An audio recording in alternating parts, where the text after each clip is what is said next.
Lebaran sebentar lagi. Dan Lebaran atau Hari Raya Idul Fitri itu sangat identik dengan istilah THR, tunjangan hari raya. Sangat identik sekali. Namun perlu kita ketahui bahwa tidak semua THR itu bisa kita minta, atau tidak semua orang itu berhak atau pantas mendapatkan THR. Jangan sampailah kita ini merendahkan diri kita di hadapan orang lain karena meminta. Ada meminta yang diperbolehkan. Misalkan anak minta THR kepada orang tuanya. Pak, Bu, pundi THR-e? Priyoyo niki misalnya.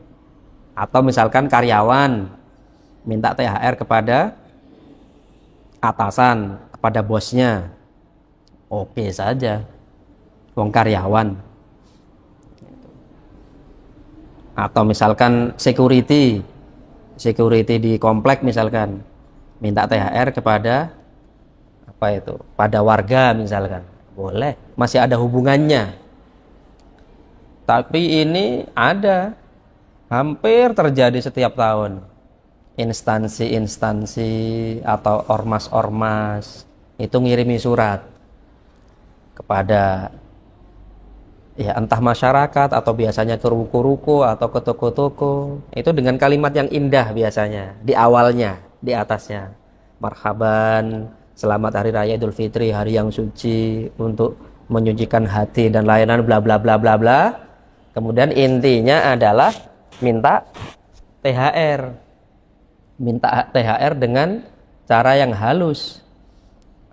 Atau bahasa kasarnya itu malak atau majeki secara halus.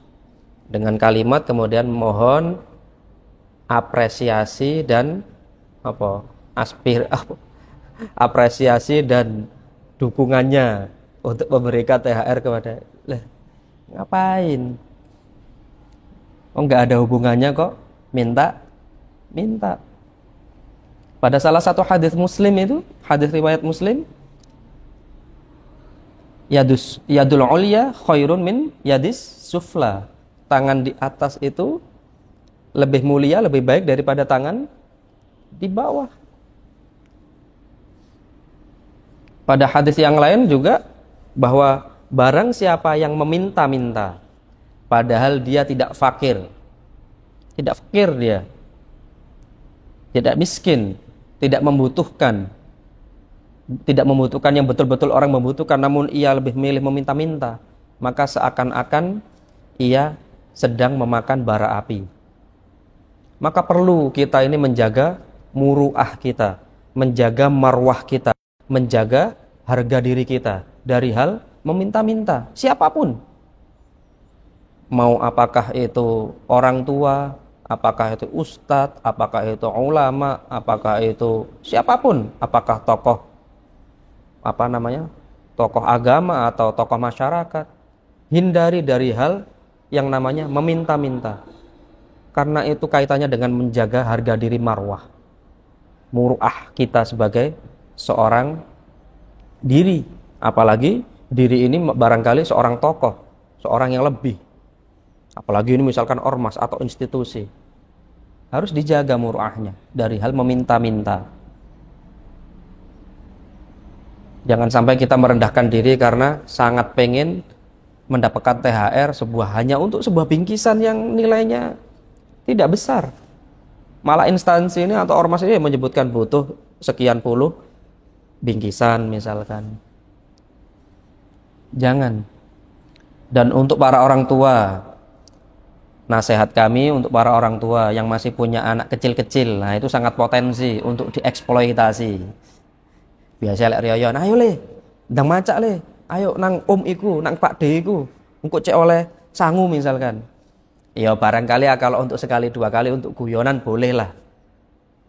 Tapi harusnya redaksinya harus diganti bahwa ketika kita unjung-unjung itu datang ke rumah tetangga, ke orang saudara, itu adalah misi utamanya adalah silaturahim, menyambung tali silaturahim. Bahwa salah satu barokah daripada silaturahim adalah mendapatkan rizki. Tapi rizki itu tidak selalu berupa cuan, tidak berupa uang. Ya bisa karena mendapatkan coklat, permen misalnya, bisa. Tapi sekarang itu umumnya dapat lek wis riyo ya mesti dapat mendapatkan angpau, uang baru, sama ada kertas ucapannya, ya itu. Tapi jangan sampai orang tua itu hampir setiap tahun mengeksploitasi anaknya. Ayo le, rono le, cek oleh duit. Oh nang kono iku oleh 50.000, nang kono oleh 100.000. Jangan. Kita sama saja mendidik anak-anak kita untuk memiliki mental pengemis, mental meminta-minta. Jangan. Ayo le ke sana le, kita silaturahim le. Ayo nduk, ayo nak, kita ke sana silaturahim. Ke saudara itu, ke bapak itu, ke ini. Itu. Bahwa nanti pulang dikasih angpau, alhamdulillah. Bukankah kita sering melihat orang yang sudah sepuh sekali, nenek-nenek atau kakek-kakek itu, kemudian masih jualan kerupuk kadang-kadang ya. Menjual kerupuk, jual tape, jual apa. Itu karena apa? Beliau sangat ingin menjaga harga dirinya, menjaga kehormatannya daripada meminta-minta. Beliau lebih milih jualan daripada meminta-minta, daripada mengemis. Bahwa nanti ada orang yang barangkali belum, tidak terlalu butuh, kemudian membeli, bahkan memberinya, menghargai barang itu lebih dari itu, yaitu namanya hadiah. Itu namanya sedekah. Jadi orang yang memberikan itu mendapatkan pahala, beliau yang menerima terjaga dari hal meminta-minta, dari mental mengemis. Maka ayo, himbauan saya kepada ormas, kepada institusi, kepada orang tua, didiklah anggota kita, anggota keluarga atau anggota organisasi, untuk menghindarkan diri daripada mental meminta-minta, mengemis.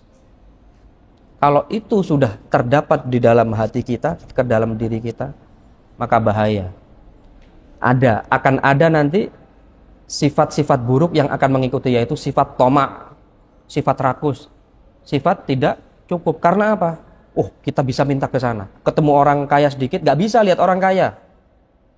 Ada orang kaya dikit, prospek ini. Ada orang kaya dikit, prospek ini. Ada orang kaya dikit, enak ini. Pasti cair ini. Ada orang kaya dikit, proposal. Ada orang yang kaya dikit, proposal. Kaya dikit, proposal. Akhirnya apa? Sifat tomak. Maka kita harus menghindarkan diri dari sifat meminta-minta, sifat mengemis.